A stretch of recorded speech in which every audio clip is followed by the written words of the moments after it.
آج کے ہمارے پروگرام کے مہمان حجت الاسلام والمسلمین سید محمد عباس رضوی صاحب ہمارے ساتھ انڈیا سے لائن پہ اس وقت ہمارے ساتھ لائن پہ موجود ہیں۔ معروف مذہبی اسکالر ہیں آپ، اور تعلیم و تدریس اور تحقیق کے مختلف اداروں کے آپ سربراہ بھی ہیں، ہمارے ساتھ لائن پہ موجود ہیں۔ آئیے ان سے بات کرتے ہیں۔ السلام علیکم۔ علیکم السلام ورحمۃ اللہ وبرکاتہ۔ جی رضوی صاحب، آپ کو پروگرام نسیم زندگی میں خوش آمدید کہتے ہیں، اور ماہ مبارک رمضان کے حوالے سے بھی آپ کی خدمت میں مبارکباد پیش کرتے ہیں۔ اور آج ہم بات کر رہے ہیں وہ لڑکے یا لڑکیاں کہ جب مکلف ہوتے ہیں اور سن بلوغت کو پہنچتے ہیں اور روزہ رکھنا شروع کرتے ہیں، ان کے حوالے سے خصوصاً والدین کو کیا اقدامات کرنے چاہیے یا کیا ہدایات ہونی چاہیے۔ سب سے پہلے میں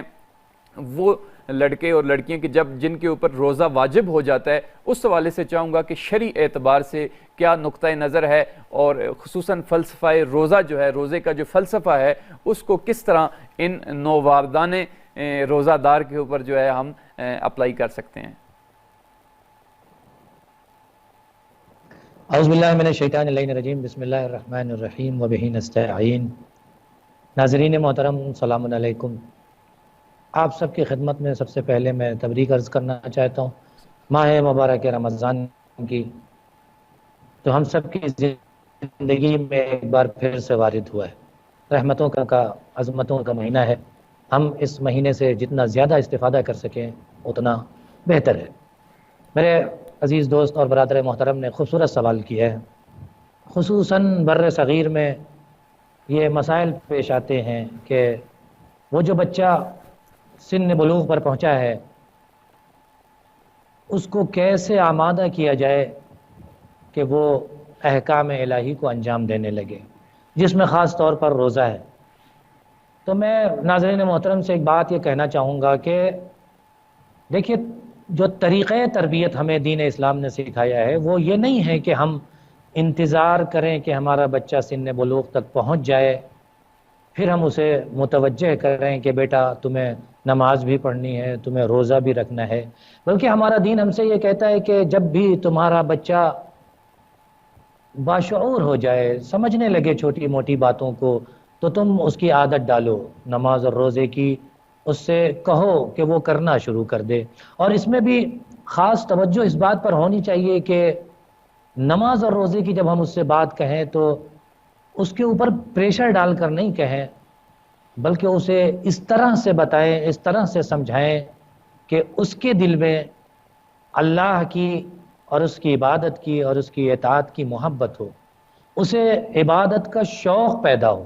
جو سب سے اہم ہے۔ وہ عبادت کسی مجبوری میں نہ کرے، بلکہ اس کے اندر عبادت کا شوق پیدا ہو۔ تو اس کے لیے ہمیں تربیت کرنا پڑے گا، بچے کو بچپن سے ہی سمجھانا پڑے گا کہ میرے لال، وہ خالق، وہ رازق جس نے تمہیں پیدا کیا اور تمہارے رزق کا بھی انتظام کیا اور تمہیں اس دنیا میں آزاد بھی چھوڑ دیا،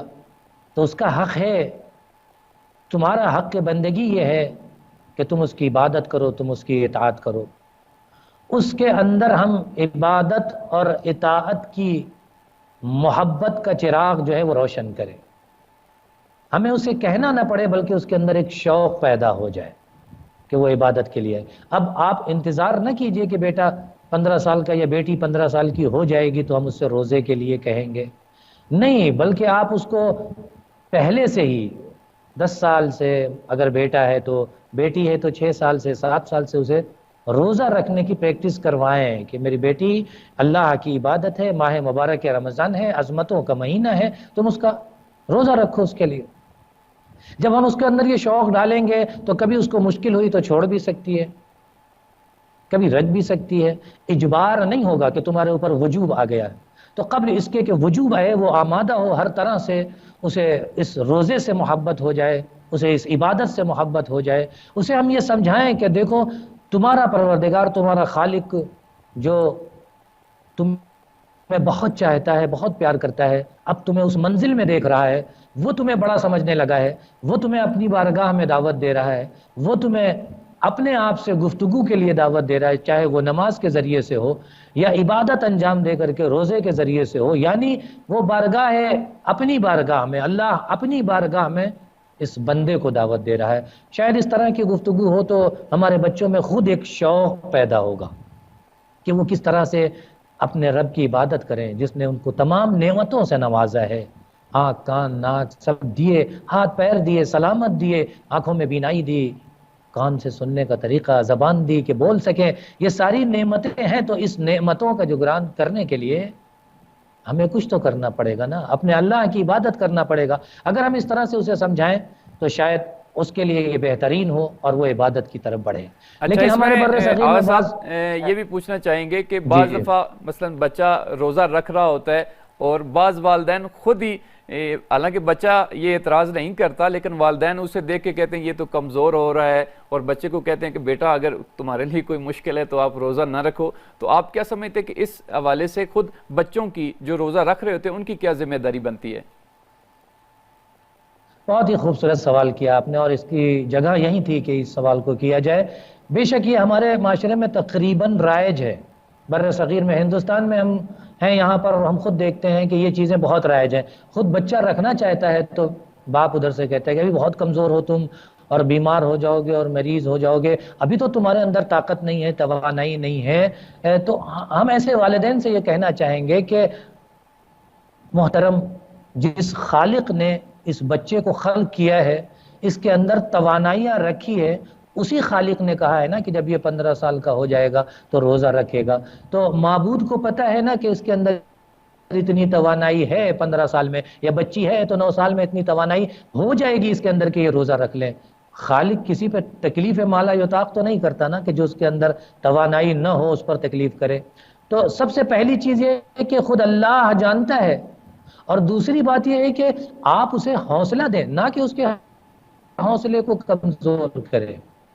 سب سے بڑی چیز یہ ہوتی ہے کہ انسان کی جو قوت ارادہ ہے، اگر آپ نے اس کو مضبوط کر دیا تو وہ جو اس کے اندر توانائی ہے اس سے بھی بڑا کام کر جاتا ہے۔ تو یہ والدین کا فریضہ ہوتا ہے کہ اپنے بچے کی قوت ارادہ کو بڑھائیں، نہ کہ قوت ارادہ کو کم کریں۔ معاشرے کو دیکھتے ہوئے ہمارے یہاں ایک رسم ہوتی ہے، پتہ نہیں پاکستان وغیرہ میں ہوتی کہ نہیں، وہ کہتے ہیں کہ ابھی روزے کی کشائی نہیں ہوئی ہے۔ جب تک روزے کی کشائی نہیں ہو جائے گی، ایک مراسم ہوتا ہے ان کا، تب تک یہ روزہ نہیں رکھ سکتا۔ اگر روزہ رکھے گا تو صحیح۔ بھائی روزہ رکھنے کے لیے روزے کشائی وغیرہ کا کوئی اس طرح کا مسئلہ نہیں ہے۔ ہاں یہ بات اور ہے کہ آپ اگر جشن رکھنا چاہتے ہیں استقبال میں کہ وہ ماہ مبارک رمضان اس کا پہلا ہے اس کی زندگی کا، اور وہ 15 سال کا ہو گیا ہے، تو بہترین طریقے سے روزہ رکھ کے کچھ مہمانوں کو بھی دعوت دی جائے، انہیں بھی افطار کرایا جائے، ایک ثواب ہے۔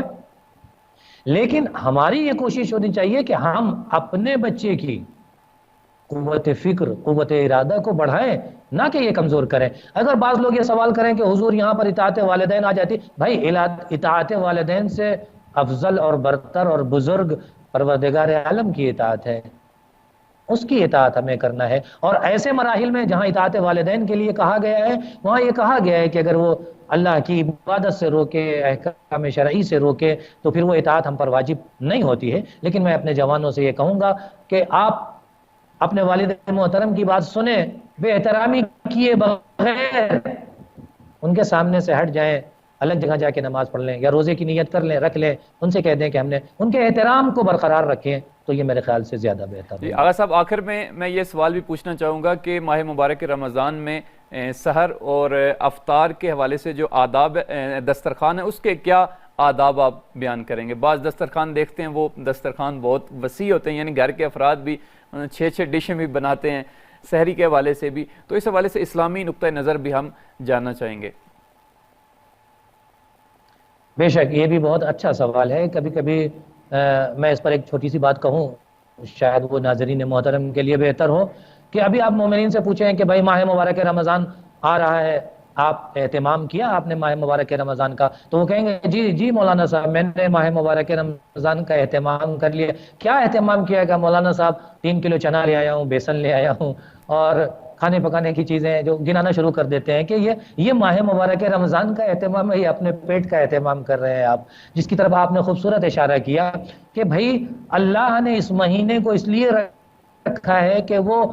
ہمیں آزمائے اپنی بھوک کے ذریعے سے، پیاس کے ذریعے سے۔ شدت پیاس اور شدت بھوک میں ہم اپنے خدا کا کتنا شکر ادا کرتے ہیں،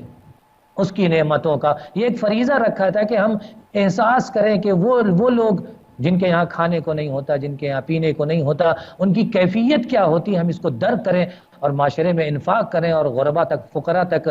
ہماری رسائی ہو۔ شاید یہ وہ چیزیں ہیں جو فلسفہ روزہ ہے، اور ہم ان سب کو بھلا کر کے اتنا زیادہ کھا لیتے ہیں کہ شام تک ہمیں بھوک کا احساس کیا بلکہ بدہضمی کا احساس ہوتا رہتا ہے کہ ہم نے کیا کھا لیا۔ تو اسے ماہ مبارک رمضان نہیں کہتے۔ ہاں مستحب ہے سحر کرنا، افطار کرنا، لیکن مختصر طور پر کیجئے، اس طرح سے کیجئے کہ لوگ یہ نہ کہیں کہ ماہ مبارک رمضان کو انہوں نے بھوکا رہنے کے لیے نہیں بلکہ کھانے کے لیے اہتمام کیا ہے۔ شرط یہ ہونی چاہیے کہ ہم بھوکے رہنے کا اہتمام کریں، نہ کہ کھانے کا اہتمام کریں۔ جی بہت بہت مختصر شکریہ طور پر آئمہ کی محمد سیرت عباس موجود ہے ہمارے پاس۔ رضوی صاحب، آپ کا بہت بہت شکریہ کہ آپ نے اپنے قیمتی اوقات میں سے ہمارے پروگرام کے لیے وقت نکالا۔ ہم آپ کا شکریہ ادا کرتے ہیں اور ہمیں اپنی دعاؤں میں خصوصی یاد